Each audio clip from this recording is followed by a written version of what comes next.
Chapitre 6 de l'Évangile selon Marc. Étant parti de là, Jésus se rend dans sa patrie et ses disciples l'accompagnent. Le sabbat venu, il se mit à enseigner dans la synagogue et le grand nombre, en l'entendant, était frappé d'étonnement et disait : « Mais d'où cela lui vient-il ? Et qu'est-ce que cette sagesse qui lui a été donnée et ces grands miracles qui se font par ses mains ? N'est-ce pas là le charpentier, le fils de Marie, le frère de Jacques, de José, de Jude et de Simon ? » Donc le frère, le cousin. « Et ses sœurs ne sont-elles pas ici parmi nous ? » Et ils se choquaient sur son compte. Et Jésus leur disait : « Un prophète n'est méprisé que dans sa patrie. »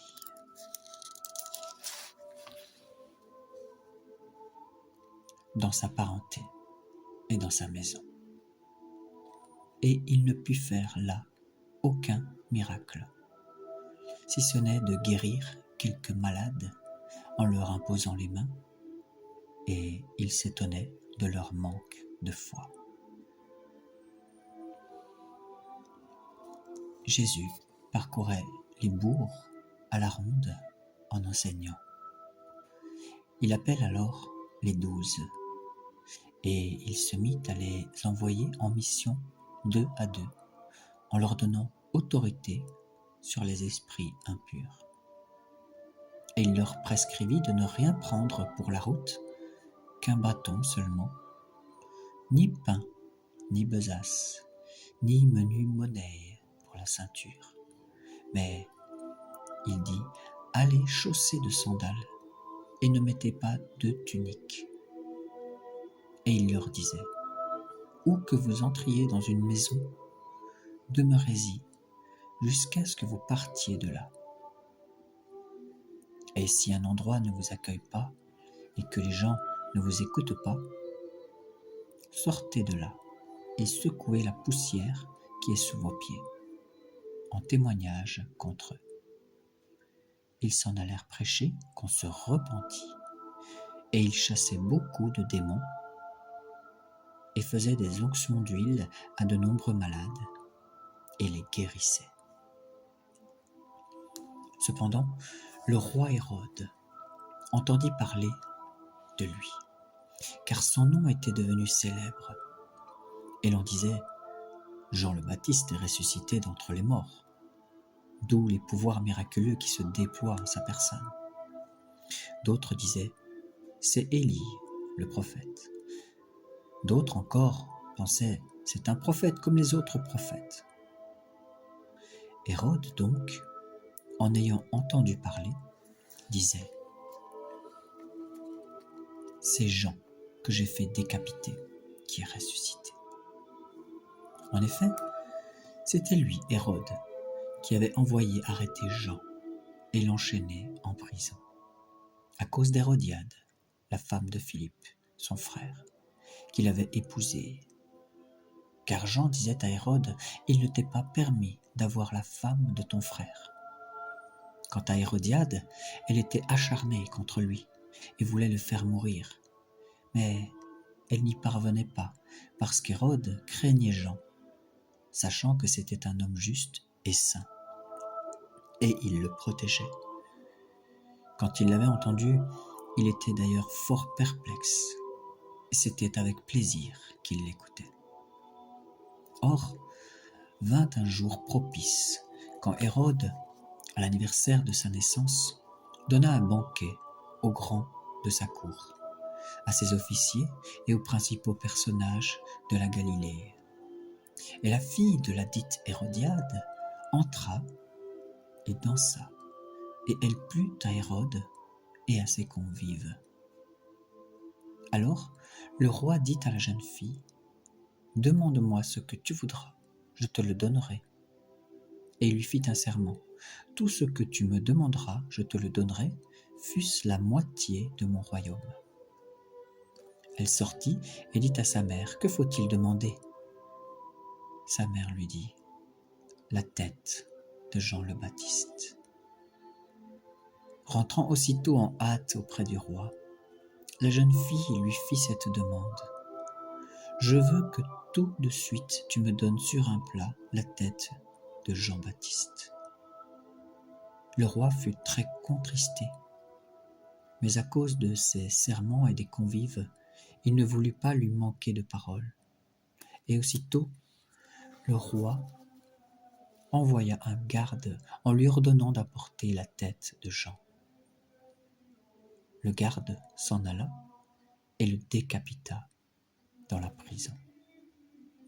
Puis, il apporta sa tête sur un plat et la donna à la fillette. Et la fillette la donna à sa mère. Les disciples de Jean, l'ayant appris, vinrent prendre son corps et le mirent dans un tombeau. Les apôtres se réunirent auprès de Jésus et lui rapportèrent tout ce qu'ils avaient fait et tout ce qu'ils avaient enseigné. Alors il leur dit: venez vous-même à l'écart, dans un lieu désert, et reposez-vous un peu. De fait, les arrivants et les partants étaient si nombreux que les apôtres n'avaient pas même le temps de manger. Ils partirent donc dans la barque vers un lieu désert à l'écart. Les voyant s'éloigner, beaucoup comprirent, et de toutes les villes on accourut là-bas, à pied, et on les devança. En débarquant, il vit une grande foule, et il en eut pitié, parce qu'ils étaient comme des brebis qui n'ont pas de berger, et il se mit à les instruire longuement. L'heure était déjà très avancée, quand ses disciples s'approchèrent et lui dirent: l'endroit est désert, et l'heure est déjà très avancée. Renvoie-les afin qu'ils aillent dans les fermes et les villages d'alentour s'acheter de quoi manger. Et Jésus leur répondit: donnez-leur vous-même à manger. Ils lui disent: faudra-t-il que nous allions acheter des pains pour 200 deniers afin de leur donner à manger? Il reprend: combien de pains avez-vous? Allez voir. Et s'en étant informés, ils disent: 5 et 2 poissons. Alors il leur ordonna de les faire tous s'étendre par groupes de convives sur l'herbe verte. Et ils s'allongèrent à terre par carrés de 100 et de 50. Ils prirent alors les 5 pains et les 2 poissons, et levant les yeux au ciel, il dit la bénédiction, rompit les pains, et il les donnait à ses disciples pour les distribuer. Il partagea aussi les 2 poissons entre tous, et tous mangèrent à satiété, et l'on ramassa 12 couffins pleins de morceaux de pain et de restes des poissons. Or, ceux qui avaient mangé les pains étaient au nombre de 5000 hommes. Et aussitôt, il obligea ses disciples à remonter dans la barque et à prendre les devants vers Bethsaïde, pendant que lui-même renverrait la foule. Après l'avoir congédié, il s'en alla sur la montagne pour prier.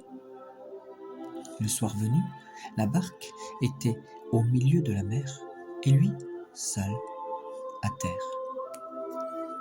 Les voyant s'épuiser à ramer, car le vent leur était contraire, vers la 4e veille de la nuit, il vient vers eux en marchant sur la mer, et il allait les dépasser. Ceux-ci, le voyant marcher sur la mer, crurent que c'était un fantôme et poussèrent des cris, car tous l'avaient vu et avaient été troublés. Mais lui, aussitôt leur parla et leur dit: rassurez-vous, c'est moi, n'ayez pas peur. Puis, il monta auprès d'eux dans la barque et le vent tomba. Et ils étaient intérieurement au comble de la stupeur, car ils n'avaient pas compris le miracle des pains, mais leur esprit était fermé.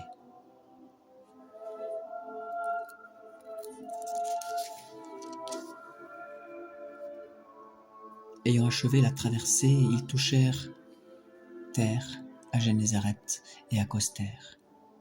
Et quand ils furent sortis de la barque, aussitôt des gens qui l'avaient reconnu parcoururent toute cette région et se mirent à lui apporter les malades sur leurs grabats.